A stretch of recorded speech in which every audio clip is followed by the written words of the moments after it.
Rendre grâce pour ce repas que tu nous as permis de prendre. Merci de nous rappeler qu'au travers de ce sacrifice, tu as tout accompli. Tu as pris toutes nos imperfections, tout ce qui pourrait nous faire croire que nous avons été maudits. Toi, tu as tout pris à la croix et tu nous as pardonné afin que nous revêtions cet homme nouveau que tu veux que nous revêtions jour après jour. Nous te rendons grâce, Seigneur, pour ce privilège d'être ensemble, pour te célébrer, pour écouter ta parole, pour manifester ma parole. Nous voulons te confier les monitrices, les moniteurs qui s'occupent des enfants, te demander de bénir ce temps, d'éclairer aussi les enfants afin qu'ils saisissent qui tu es, ce que tu as fait pour eux. Au nom de Jésus-Christ. Amen.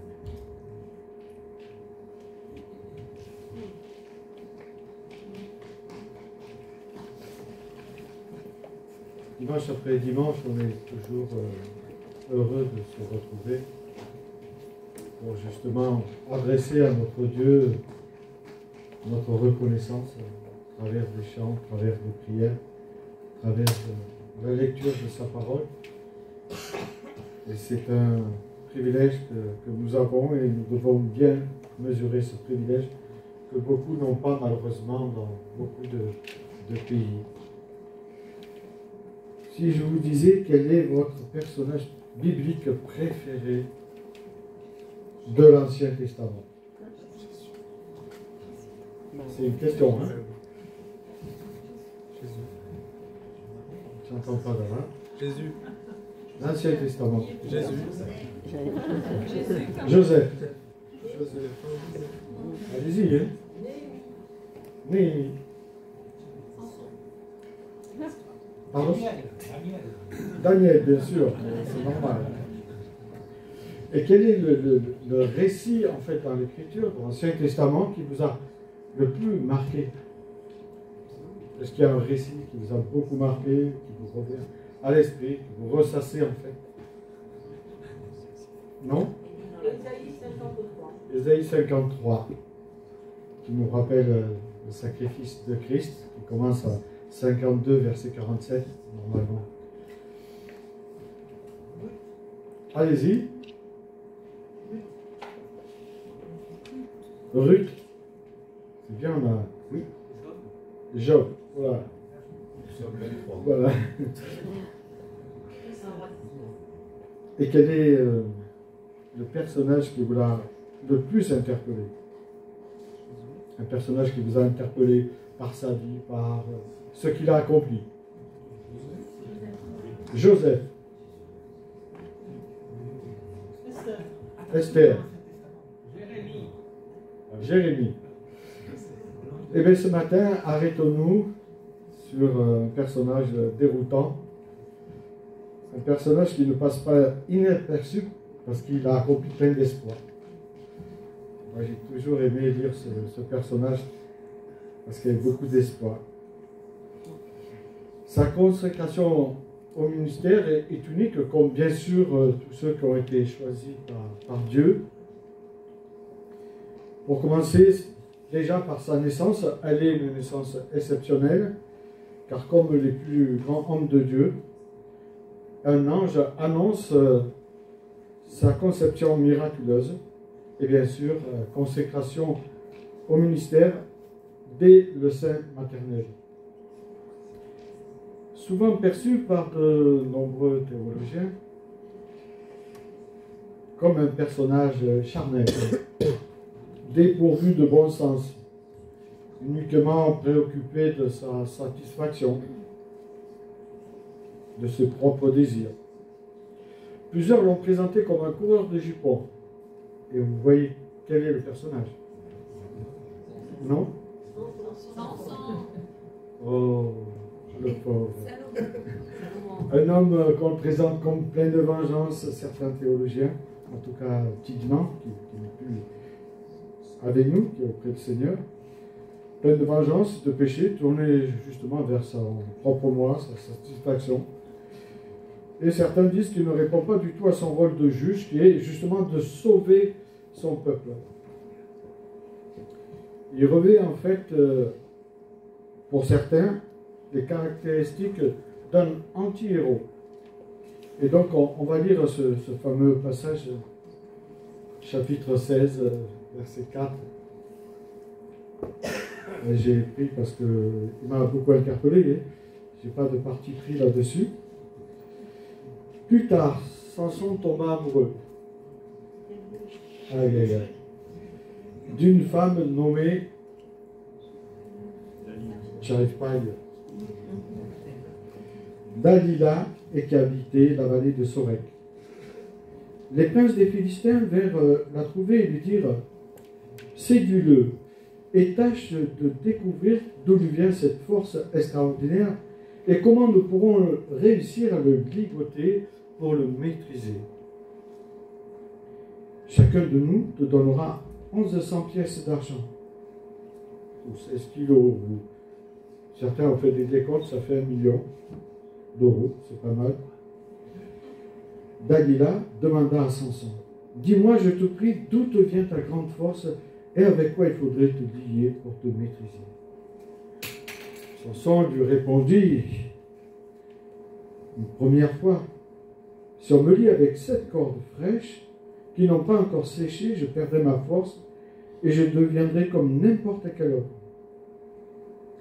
Les princes des Philistins procurèrent à Dalila 7 cordes fraîches qui n'étaient pas encore sèches et elle le ligota avec ses cordes, tandis que des hommes se tenaient cachés chez elle dans sa chambre.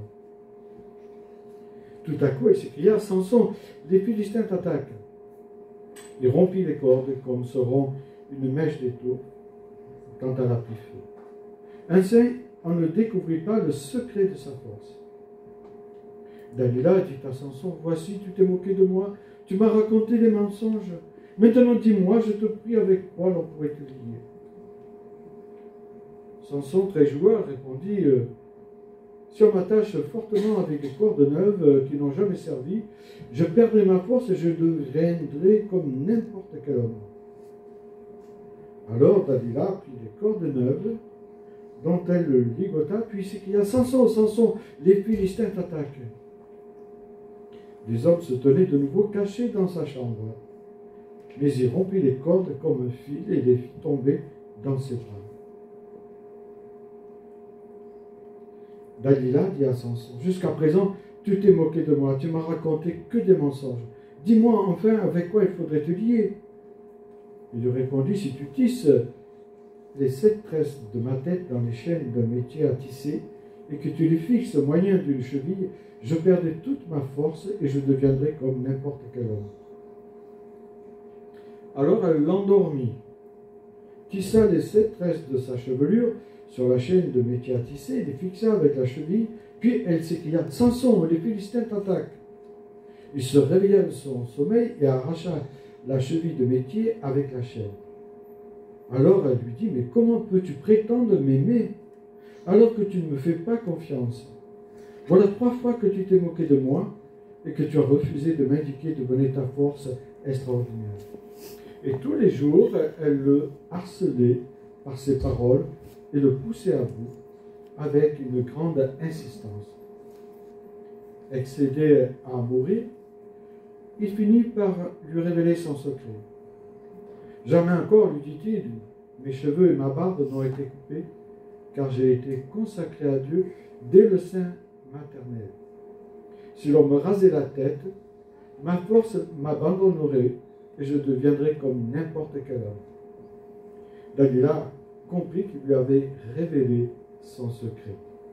Elle fit prévenir les princes des Philistins en leur disant: venez, cette fois-ci, il m'a dit son secret. Ils se rendirent chez elle avec l'argent promis. Elle endormit Samson sur ses genoux, puis appela un homme pour lui couper les 7 tresses de sa tête. Ainsi, elle commença à le maîtriser, car il perdit sa force. Puis elle s'écria: Samson, les Philistins t'attaquent. Il se réveilla de son sommeil et se dit: je m'en tirerai comme les autres fois et je me dégagerai. Mais il ne savait pas que l'Éternel s'était détourné de lui. Les Philistins le saisirent et lui crevèrent ses yeux. Puis ils l'emmenèrent à Gaza, le ligotèrent avec une double chaîne de bronze, et lui firent tourner la meule à grains dans la prison. Voilà, triste histoire d'un amour, on pourrait dire, perdu. Samson, on sait qu'il a été juge en Israël pendant 20 ans. Le texte nous dit qu'il a été choisi par Dieu pour délivrer son peuple de l'oppression des Philistins. Et ce qui est intéressant, si vous relisez le livre des juges, en tout cas l'histoire de Samson, vous verrez que c'est le seul juge où 4 fois l'Esprit de l'Éternel est suivi. Et ça donne quelques pistes. En ce qui concerne l'immoralité de Samson, et je veux dire, soi-disant, un comportement couvreur de jupons, je pense que les critiques à son égard sont un peu trop hâtives et pas fondées. Alors c'est mon sens, c'est mon avis. En lisant attentivement le texte, on découvre que la première femme qu'il veut épouser, dans le chapitre 14, est philistine.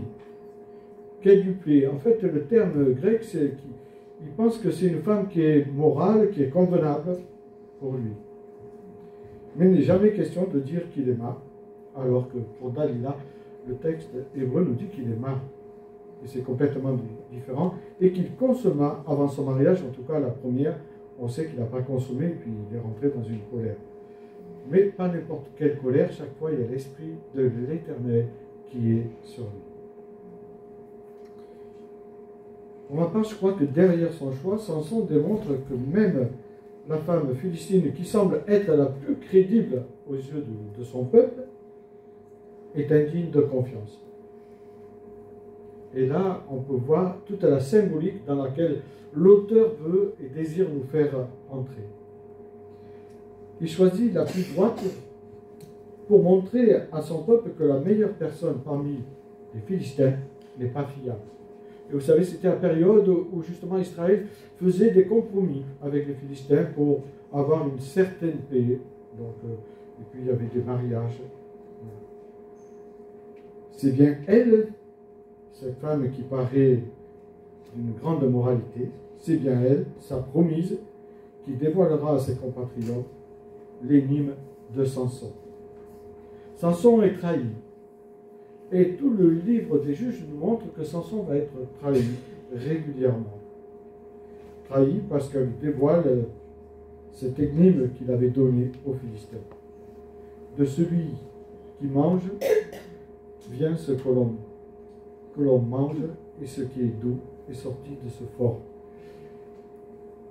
La deuxième femme qu'on rencontre avec Samson, au chapitre 16, verset 3, c'est Samson qui se rend de nuit, elle habite à Gaza, et c'est une prostituée. Et là, tout de suite, ça commence à cogiter.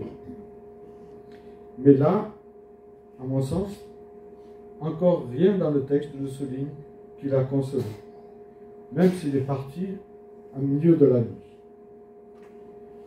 Donc, je trouve qu'on ne donne pas aucune présomption d'innocence à Samson. Et on pourrait dire que les 2 espions envoyés par Josué, eux aussi, étaient chez des prostituées. Et là, on ne réagit pas pareil. On peut dire que Jésus, dans Luc 7, 36, quand il est chez Simon, c'est bien une prostituée qui vient à ses pieds. Et là, on ne dit pas la même chose. Bon, il y a eu des rumeurs, comme toujours, hein, mais on ne les accuse pas pour autant. Je m'interroge sur les raisons qui poussent plusieurs à conclure si rapidement que Samson aurait eu des relations sexuelles avec cette femme, cette prostituée. Et je dis toujours qu'il est dangereux d'interpréter des silences dans l'Écriture. On peut imaginer, mais c'est notre imagination, ce n'est pas ce que le texte veut nous dire. Même si rien ne l'accuse, certains diront qu'il est entré chez cette femme de mauvaise vie. Et qui sait? Qui sait s'il n'est pas passé quelque chose? Le doute est toujours là. Moi, je pense plutôt pour le fait que tout au long du livre des Juges, Samson est fidèle à lui-même. car il a continué d'enseigner symboliquement son peuple. Et il y a toute une symbolique au travers de l'histoire de Samson. On peut penser que la prostituée représente les Philistins, car les Philistins ressemblent à une prostituée infidèle. Et tout le long du livre, on s'aperçoit qu'il y a beaucoup de parallèles et qu'on peut dire que Samson est un type de Christ, imparfait bien sûr, comme tous les types de Christ. Jésus a été abandonné, Samson a été abandonné par les siens, a été vendu par les siens. Il s'est laissé aller justement se mettre en prison et il a dit aux siens, ne me tuez pas mais attachez-moi et livrez-moi. Et ils l'ont livré pour avoir la paix. Et c'est pour ça que c'est très intéressant ce livre, avec toutes ces symboliques.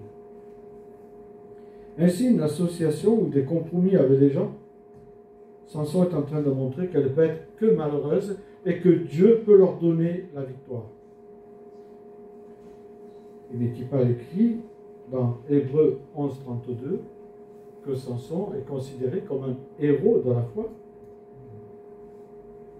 S'il avait été si charnel que ça, je ne suis pas certain qu'on l'aurait considéré comme un héros de la foi. Samson, quand il arrache les portes de cette ville de Gaza, ne serait-il plutôt pas en train de dire ou de lancer un défi aux Philistins, et il le lance, et aux Israélites, en fait, il n'y a plus la porte, vous pouvez rentrer et gagner. Ne fait-il pas savoir à son peuple qu'il pourrait prendre la ville que Dieu leur donne? N'est-il pas en train de prouver qu'il a ouvert une voie royale pour qu'ils puissent avoir la victoire, les incitant ainsi à s'approprier le territoire de leur propre envahisseur, et justement avec une facilité déconcertante. Samson, je crois qu'il est fidèle à lui-même. Il nous enseigne, en tout cas l'auteur nous enseigne au travers de son histoire. Mais arrêtons-nous sur cette troisième femme, Dalila. Celle dont le texte nous dit que Samson il aima. C'est la seule femme où on voit que le texte nous dit qu'il l'aima. Samson éprouva pour la première fois des sentiments amoureux. Les sentiments amoureux, on les connaît, en tout cas je pense que chacun de nous, on a eu des sentiments amoureux ou on a des sentiments amoureux. Et justement dans l'hébreu, ça exprime un attachement sentimental très fort à la personne. Comme il n'a pas eu avec celles qui l'ont précédé et celles qui étaient censées par exemple épouser.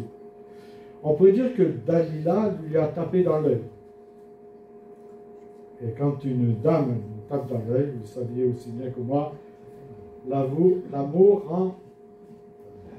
Ça c'est les hommes. Mais le mariage rend... Il rend la vue. Je vous rassure, pour les jeunes. Vous comprendrez plus tard. J'ai regardé ce que les scientifiques avaient écrit par rapport à ces sentiments amoureux.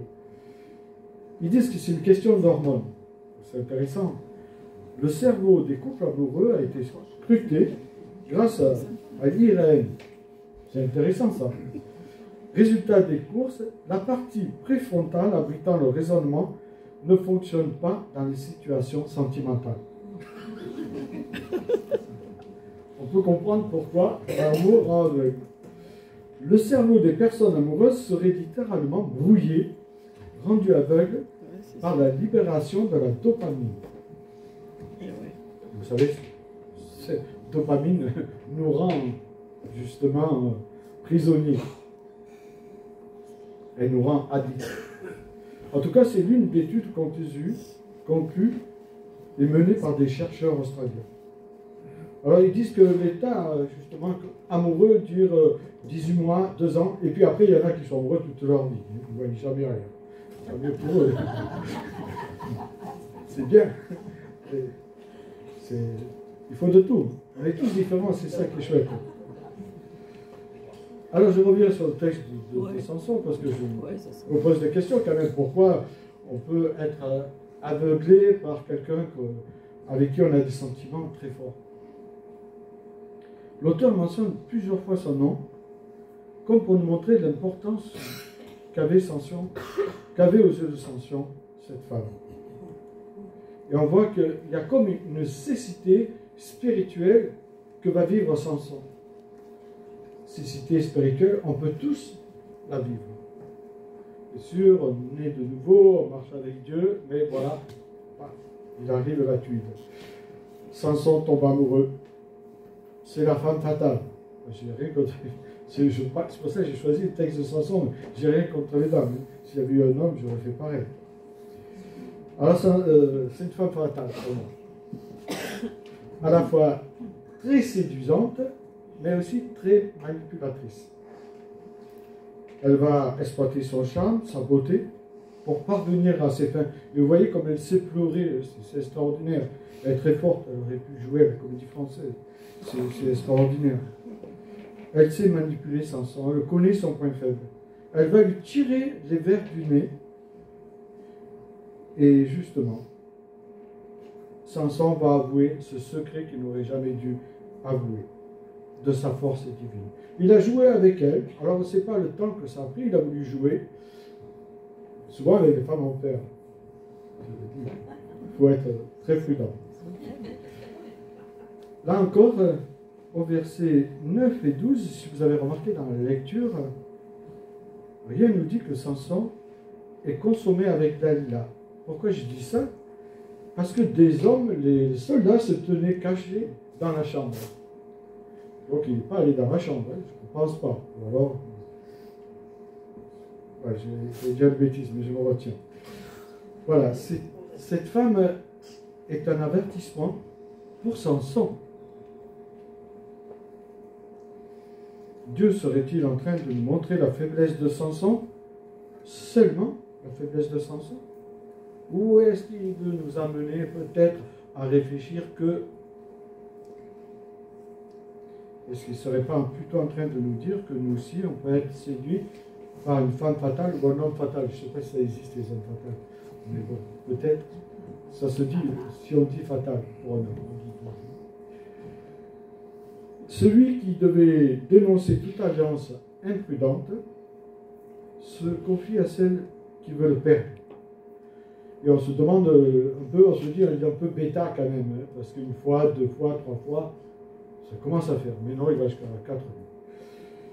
Il n'a pas dit jamais 203, il était jusqu'à 4. Parce qu'il est tombé sur le champ de cette femme qui est certainement juive, vu la somme qu'on donne. Si vous lisez le texte avant, chapitre 14, justement, il n'est pas question de somme, mais il est question de faire pression sur une femme philistine avec qui il devait se marier. Là, on lui propose une somme énorme. Samson, le fils de la lumière, puisque c'est son nom, est aveuglé. Lui qui devait éclairer Israël sur la nature des Philistins, est lui-même aveugle, incapable de discerner la vraie nature de Dalila, car il est amoureux de l'amour, on pourrait dire. Je pense que ça implique que parfois nous pouvons accorder plus d'importance aux sentiments amoureux que nous avons qu'à la personne elle-même. La pression exercée, sentimentale sur Samson, elle a eu raison de lui. Et parfois des pressions sentimentales peuvent avoir raison de nous, de notre foi même. Et qu'en est-il pour nous?